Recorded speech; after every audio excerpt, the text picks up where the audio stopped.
Hello friend, आपका स्वागत है। आज हम आपको प्राचीन इतिहास का वैदिक संस्कृत चैप्टर 2 के बारे में बताएंगे। तो फ्रेंड, आइए स्टार्ट करते हैं। पूर्व वैदिक या ऋग वैदिक संस्कृत काल किसे कहा जाता है? 1500 ईस्वी से 1000 ईस्वी पूर्व को पूर्व वैदिक या ऋग वैदिक संस्कृति काल कहा जाता है। नंबर 2 क्वेश्चन, उत्तर वैदिक संस्कृति काल किसे माना जाता है? 1000 ईस्वी से 600 ईस्वी पूर्व को उत्तर वैदिक संस्कृति काल कहा जाता है। नंबर तीसरा, आर्य शब्द का शाब्दिक अर्थ है श्रेष्ठ या कुलीन। श्रेष्ठ या कुलीन आर्य शब्द का शाब्दिक अर्थ है। प्रारंभिक आर्यों के बारे में निम्नलिखित में कौन सा कथन सही है? तो यह मुख्यतः नगर में निवास करते थे, ये गलत है। निम्नलिखित में किस फसल का ज्ञान वैदिक काल में लोगों को नहीं था? तंबाकू जो था इसका ज्ञान वैदिक काल में नहीं था। नंबर 6 क्वेश्चन, उत्तर वैदिक काल के वेद विरोधी और ब्राह्मण विरोधी धार्मिक अध्यापकों को किस नाम से जाना जाता था? श्रमक नाम से जाना जाता था। नंबर 7 क्वेश्चन, वैदिक गणित का महत्वपूर्ण अंग है? शैव सूत्र वैदिक गणित का महत्वपूर्ण अंग है। नंबर 8, किस वेद में प्राचीन वैदिक युग की संस्कृति के बारे में सूचना मिलती है? ऋग वेद प्राचीन वैदिक युग की संस्कृति के बारे में सूचना मिलती है। निम्नलिखित में से नंबर 9 क्वेश्चन, निम्नलिखित में से उत्तर वैदिक काल में लिखे गए ग्रंथों का सही क्रम कौन सा है? सबसे पहले वेद, उसके बाद ब्राह्मण, आरण्य और सबसे लास्ट में उपनिषद। नंबर 10 क्वेश्चन, वेदों की संख्या कितनी है? तो वेदों की संख्या 4 है। कौन से 3 वेद संयुक्त रूप से त्रय या वेद त्रयी कहलाते हैं? ऋग्वेद, आयुर्वेद और सामवेद त्रैवेदी कहलाते हैं। नंबर 12 क्वेश्चन, भारत के राज चिन्ह में प्रयुक्त होने वाले शब्द सत्यमेव जयते किस उपनिषद से लिए गए हैं? तो ये मुंडू उपनिषद से लिए गए हैं। नंबर 13 क्वेश्चन, ऋग्वैदिक आर्य का मुख्य व्यवसाय क्या था? तो पशुपालन ऋग्वैदिक आर्यों का मुख्य व्यवसाय था। नंबर 14 क्वेश्चन, भारतीय संस्कृति का आदि ग्रंथ किसे कहा जाता है? सामवेद को भारतीय संस्कृति का आदि ग्रंथ कहा जाता है। नंबर 15 क्वेश्चन, प्रथम विधि निर्माण कौन है? मनु जो है प्रथम विधि निर्माण है। नेक्स्ट क्वेश्चन, कृष्ण भक्ति का प्रथम और प्रधान ग्रंथ है। श्री भागवत गीता को कृष्ण भक्ति का प्रथम और प्रधान ग्रंथ माना गया है। ऋग्वेद में संपत्ति का मुख्य रूप क्या है? तो गोधन ऋग्वेद का संपत्ति का मुख्य रूप है। नंबर 18 क्वेश्चन, ऋग्वेद के किस मंडल में शूद्र का उल्लेख पहली बार मिलता है? 10वें मंडल में ऋग्वेद के में शूद्र का उल्लेख पहली बार मिलता है। नंबर 19 क्वेश्चन, पुराणों की संख्या कितनी है? तो 18 है पुराणों की संख्या। वैदिक धर्म का मुख्य लक्षण इसमें से किसकी उपासना था? प्रकृति। नंबर 21 क्वेश्चन, किस देवता के लिए ऋग्वेद में पुरंदर शब्द का प्रयोग हुआ है? इंद्र देवताओं के लिए ऋग्वेद में पुरंदर शब्द का प्रयोग हुआ है।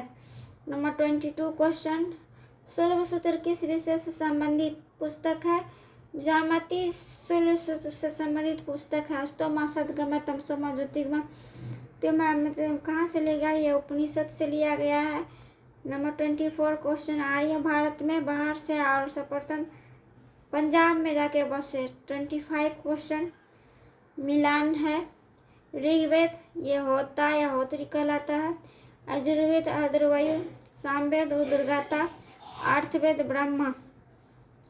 नंबर 26 क्वेश्चन, वेदों को अपौरुष क्यों कहा जाता है? क्योंकि वेदों की रचना देवताओं द्वारा की गई थी। नंबर 27 क्वेश्चन, वैदिक दर्शन के प्रतिपादक हैं। उल्लूक कर्णद वैदिक दर्शन के प्रतिपादक थे।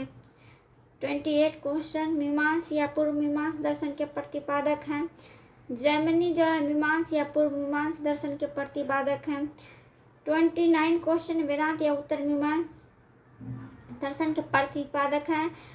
वावतरायण वेदांत या उत्तर मीमांस दर्शन के प्रतिपादक है। नंबर 30 क्वेश्चन, ऋग्वेद का कौन सा मंडल पूर्णतः सोम को संबंधित है? 10वां मंडल जो है ऋग्वेद का पूर्णतः सोम को समर्पित है। प्रसिद्ध 10 राजाओं का युद्ध 10 राज युद्ध किस नदी के तट पर लड़ा गया था? यह पुरुषनी नदी के किनारे लड़ा गया था। नंबर 32 क्वेश्चन, धर्मशास्त्रों में भू राजस्व की दर क्या थी? तो भू राजस्व की दर 1/6 थी। 800 ईस्वी पूर्व से 600 ईस्वी पूर्व का काल किस युग से जुड़ा हुआ है? तो यह ब्राह्मण युग से जुड़ा हुआ है। नंबर 34 क्वेश्चन, किस काल में अछूत की अवधारणा स्पष्ट रूप से उदित हुई? धर्मशास्त्र काल में अछूत की अवधारणा स्पष्ट रूप में उदित हुई। नंबर 35 क्वेश्चन, एशिया माइनर स्थित वांगाज कोई का महत्व इसलिए है क्योंकि वहाँ जो भी अभिलेख प्राप्त हुआ है इसमें 4 वैदिक देवताओं इंद्र, वरुण, मित्र, नासत्य का उल्लेख मिलता है। नंबर 36 क्वेश्चन, गायत्री मंत्र किस पुस्तक में मिलता है? तो यह ऋग्वेद में मिलता है। नया दर्शन को प्रचारित किया गया है। तो यह गौतम द्वारा प्रचारित किया गया है नए दर्शन को। प्राचीन भारत में निष्क से जाने जाते थे। तो स्वर्ण के आभूषण जो थे प्राचीन काल में निष्क से नाम से जाने जाते थे। 39 नंबर क्वेश्चन, योग दर्शन के प्रतिपादक हैं पतंजलि, योग दर्शन के प्रतिपादक हैं। नंबर 40 क्वेश्चन, उपनिषद पुस्तक है, यह दर्शन पे आधारित पुस्तक है उपनिषद।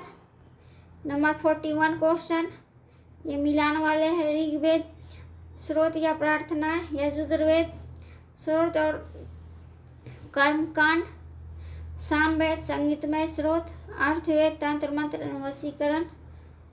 नंबर 42 क्वेश्चन, आधुनिक वैदिक साहित्य में सर्वाधिक वर्णिक नदी कौन सी है? तो सर्वाधिक वर्णिक नदी सिंधु है।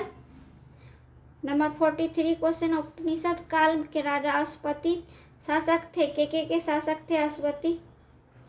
नंबर 44, अध्यात्म ज्ञान के विषय में अनिकेता और यम का संवाद किस उपनिषद में प्राप्त होता है? कंठोपनिषद में प्राप्त होता है।